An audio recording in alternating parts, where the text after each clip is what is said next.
สวัสดีครับคลิปนี้นะครับผมจะมาอัปเดตเซตเกี่ยวกับคูริโอ3ตัวละครใหม่นะครับก็คิดว่าเซตที่จะเอามารีวิวนะครับน่าจะดีที่สุดแล้วนะเพราะว่าอัตราการจ่ายดาเมจอะมันต่อเนื่องมากกว่าในเซิร์ฟเทสที่ผมได้ไปลองมารีวิวนะอ่ะโดยนะครับผมจะเล่นเป็นแบบนี้นะครับก็คืออ่า เอาตัวแรกก่อนนะครับไครินก่อนละกันนะเดี๋ยวผมจะทำคลิปแยกออกไปติดกันเลยนะครับไคริน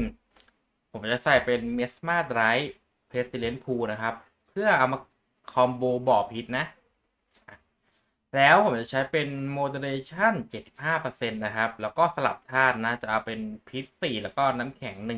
น้ำแข็ง2นะครับสายฟ้าจะไม่เอานะมันเล่นเกรดสายฟ้าช้ามันต้านกันอ่ะ โดยออฟข้างในนะครับผมจะเปลี่ยนเป็นคลิ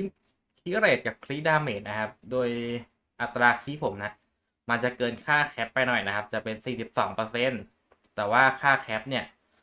มันจะอยู่ที่41%ส่วนคลิดาเมจนะครับผมค่อนข้างสูงเลยก็คือ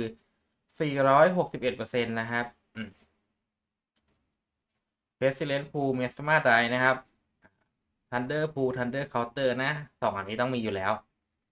อิลิเมนเตอร์นะครับผมจะใช้เป็นของพิษนะแล้วผมจะเอาอีกความสามารถหนึ่งด้วยนะครับก็คือระเบิดพิษแรงขึ้น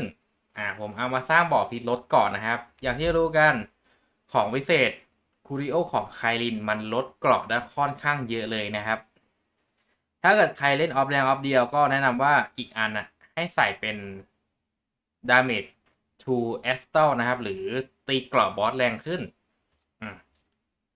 กรณีเล่น2ออฟนะครับให้เล่นเป็นสายคลิไปเลยแบ็กไฟนะครับต่อมาของวิเศษนะครับคูริโอผมจะใช้เป็นแยกเงา8ตัวนะครับแต่จริงๆจะใช้ไม่ถึงหรอกจะเรียกได้ประมาณ6ตัวนะครับโดยประมาณนะโดยวิธีการเล่นเนี่ยมันจะเปลี่ยนไปนิดนึงนะจากเซิร์ฟเทสที่ผมรีวิวนะครับของวิเศษช่องล่างนะครับคูริโอให้ใช้เป็นเข็มขัดนะครับทางที่ดีนะครับควรที่จะเอาเพิ่มเกราะมาด้วย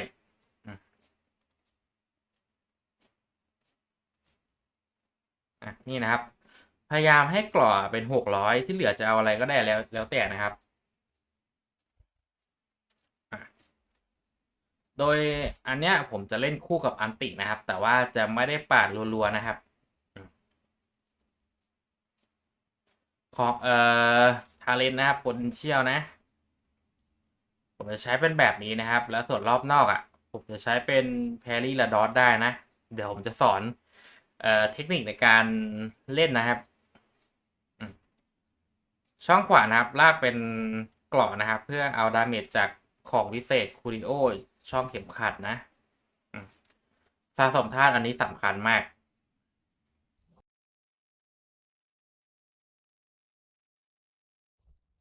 ขอเป็นด่าน8แล้วกันนะ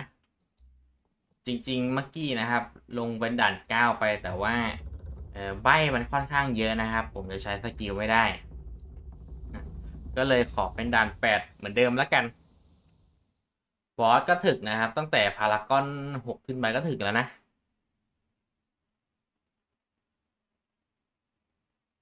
แต่ว่าจะถึกจริงๆนะครับอยู่ชั้นที่11นะตอนเนี้ยแต่ว่ามันเป็นบอส2ตัวนะผมไม่ค่อยอยากเล่นนะครับเซตเนี่ยมันเล่นยากถ้าเกิดเจอบอส2 ตัวเปิดมานะครับก็ยิงไปเลยยิงเอาเกรดสายฟ้านะครับ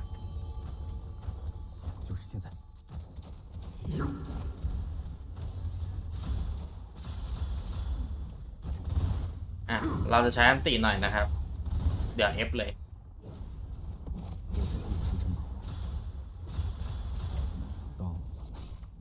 สี่มาก็ F อีกรอบหนึ่งให้เกรดสายฟ้ามานะครับแล้วก็แพรี่เนี่ยเสร็จแล้วก็หน่วงแป๊บหนึ่งนะก็ดอทตีเนี่ยเกรดสายฟ้าเราจะขึ้นอย่างเงี้ยพอมันได้ครบประมาณ6 ตัวนะครับก็กด F ได้เลยจบครับแต่ว่าเงื่อนไขเดียวนะครับที่มันทำยากเลยก็คือทุกตัวต้องติดขีนะถ้าเกิดมันติดขีมันจะแรงมากๆให้ตีนะตัวละ400,000นะครับ400,000 ถึง 500,000นะถ้าเกิดทุกตัวติดคลีนะก็เมื่อกี้ สายฟ้านะครับ ทุกครั้งที่เราแพรี่4ฮิตมันจะไม่ได้ออก4ตัวนะ มันจะออกแค่3ตัวนะครับ เหมือนว่าฮิตที่2กับฮิตที่3มันจะรัวเกินนะครับ มันก็เลยอาจจะเรียกไม่ทันนะ แต่ว่าในเซตที่ผมเนี่ยเล่นให้ดูนะครับ มันจะได้ประมาณเอ่อ6ตัวประมาณนี้นะครับสำหรับเซตนี้นะ ก็คือแบบแรงมาก ถ้าเกิดบอสถึกหน่อยนะครับ เราจะได้ลดเกราะด้วยนะ เพราะว่าเรามีเซตพิษนะ ยืนแช่พิษก็ได้ดาเมจด้วยนะครับ ก็มีแค่นี้นะครับสำหรับเซตนี้นะ ไปลองเล่นกันดูนะครับ สิ่งที่ผมมองว่ายากนะก็คือการโฮท่าแพรี่นะครับ พอโฮเสร็จแล้วให้เราดอทนะครับ แล้วก็ตีคลิกซ้ายตอนมีอันตินะทำไมต้องทำแบบนี้นะครับ เพราะว่าสายฟ้าตอนที่เราเพิ่งแพรี่เสร็จแล้วนะครับ มันจะมีดีเลย์ในการเรียกครั้งถัดไปอยู่นะ และการที่เราโฮท่าแพรี่เนี่ยหรือหน่วงท่าแพรี่เนี่ย มันจะทำให้เราเรียกสายฟ้าในการตีครั้งถัดไปได้เร็วนะครับก็ถ้าเกิดตูไม่ทันนะครับ ให้กอไปดูย้อนหลังไปดูนะครับ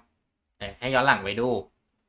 การหน่วงนะครับมันคือสิ่งที่ทำยากที่สุดแล้วในเซตนี้นะครับ